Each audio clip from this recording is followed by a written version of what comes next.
For more than 90 years, this sisterhood of college-educated women has been committed to scholarship, public service, and social action across the Bay Area.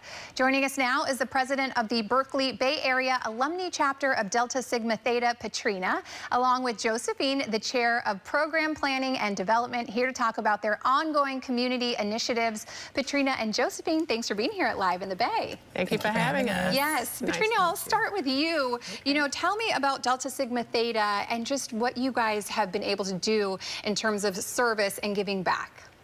Well, Delta Sigma Theta Sorority Incorporated is a sisterhood of predominantly Black women who are committed to public service, and we do that through programming that we deliver to our communities. So each chapter is in a particular service area, and we try to identify what are the needs of those local communities and deliver on those things.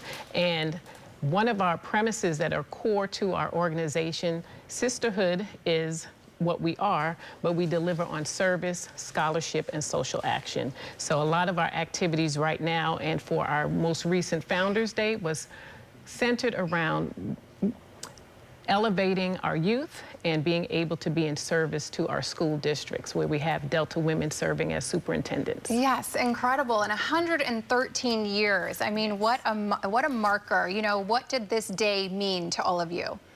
Well, the day meant celebrating the legacy of the organization. I would say if you think about, as you said, 113 years, that's not an easy feat. And so we have what we call the receipts of all the work that we've done over the years. And it was started by 22 visionary women at Howard University, establishing the organization on January 13th, 1913.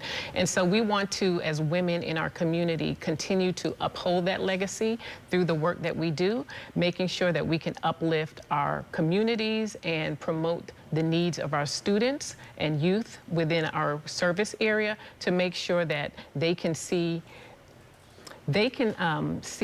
what they can be from their interactions with us, and that we can serve as mentors to them. Yes, and Josephine, you play a pivotal role in all of these programs for our youth. Tell me a little bit about what you do to serve.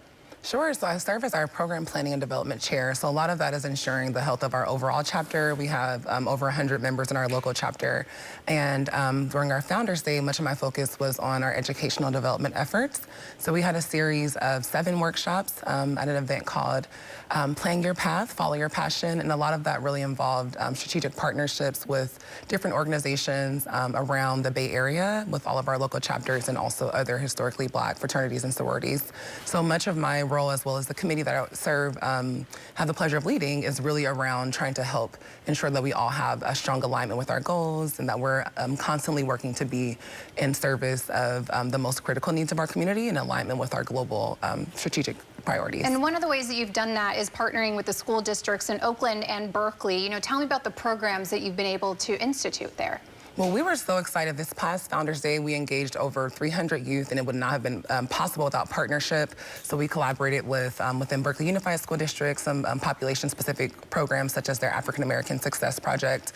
And the Oakland Unified School District, it was the African American Female Achievement and African American Female Excellence and African American Male Achievement Program. We also worked with athletic directors, school counselors, and of course the superintendent team. So much of that work was really about trying to understand the current day needs of the students, and we learned from the adults in their lives that career exposure was a huge area of interest. So we were very excited to have over 70 volunteers, not only from Delta Sigma Theta, but many of the what we call Divine 9 organizations. So there are 9 historically Black fraternities and sororities, and they all came out to support us this Founders Day. So a lot of the work was collaboration to try to foster unity and be an asset to the lovely babies of our community. Yeah, beautiful. And Petrina, what have you seen from these programs in the youth? When they're exposed to these careers and you guys are helping out with literacy, how much of an impact have you seen on our students?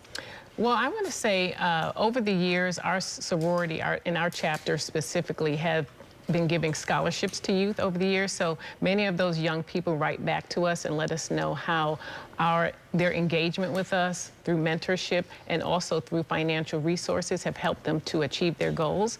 I would say specifically from the event that we just had, a lot of the students stated that they would invite friends and even family members to recommend them to our programming because they felt it was so beneficial to them.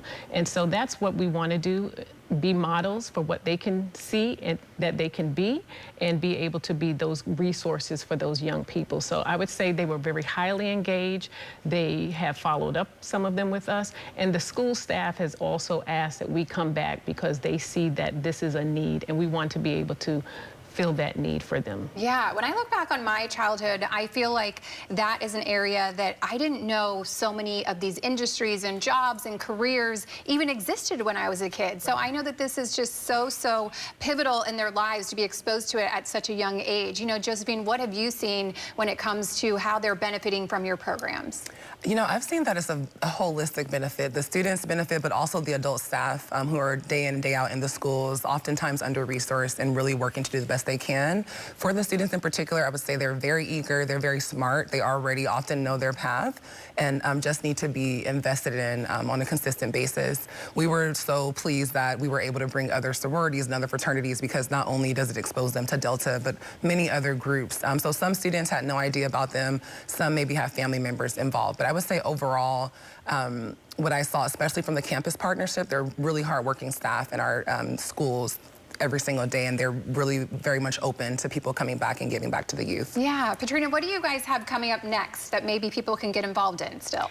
Well, the first priority is during our time with the students, we told them about our scholarships and actually all the scholarships that the Divine Nine organizations provide. But the Berkeley Bay Area Alumni Scholarship deadline is March 6th. Then we also have a Finding Financial Freedom series that will be on April 25th. And then we're doing Delta Days in Alameda County, where we're bringing our local leaders to our community on May 2nd. Perfect. Well, you guys are doing some incredible work, so I just applaud you and thank you so much for coming here to share with us. I really appreciate you both.